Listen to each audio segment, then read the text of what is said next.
Sulit ang pagod. Sarap. We're at the Taal Lake crater. Live, Facebook live. Hi. Stop lang. Ganito lang po. Sir, para may souvenir. Welcome to the crater, guys. Hi! Nako, Diyos ko! Salamat sa Diyos, nakarating kami. Ay, nasaan yung isla, yung islet? Yun po, yung islet. Yun, yan. Talaga ako tumitingin sa baba. That one. Nandito po kami sa pinaka-crater po ng Volcano Taal. At ang inyo pong nakikita ay ang diwata ng PTRMKS ng Batangas Province. Makikita nyo po yung kulay ng bato dito ay iba na yung kulay kasi it's sulfuric. Tama ba mo? Mataas ang sulfur. Yan, ito po yung bundok na pumapalibot sa Volcano Taal. And that's the main crater. Ano po ang tawag sa main crater, ma'am?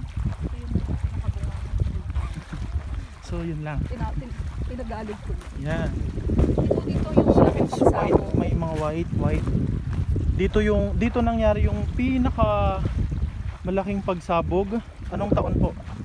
1911 and 1970s.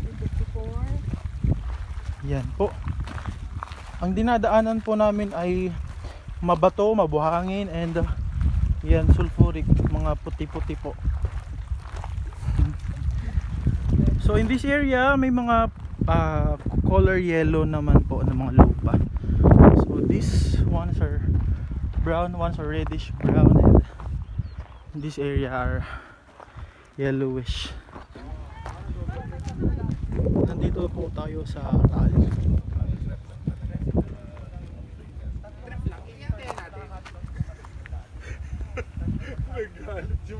May amoy po yung usok. Kanya na asopre. Yung amoy ng asopre. Kaya minsan hindi makatiis yung pag sobrang dami. Baho.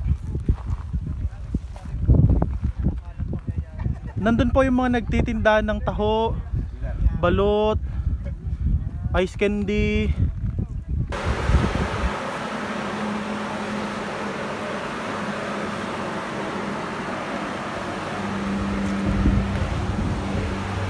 Kaya pa! Yan, may usok pong lumalabas. Takot ko. Kumukulong putik. Sa ang taas.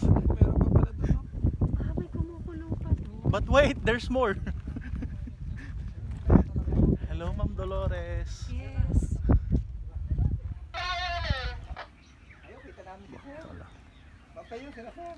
Layo na. Kaya mo sila.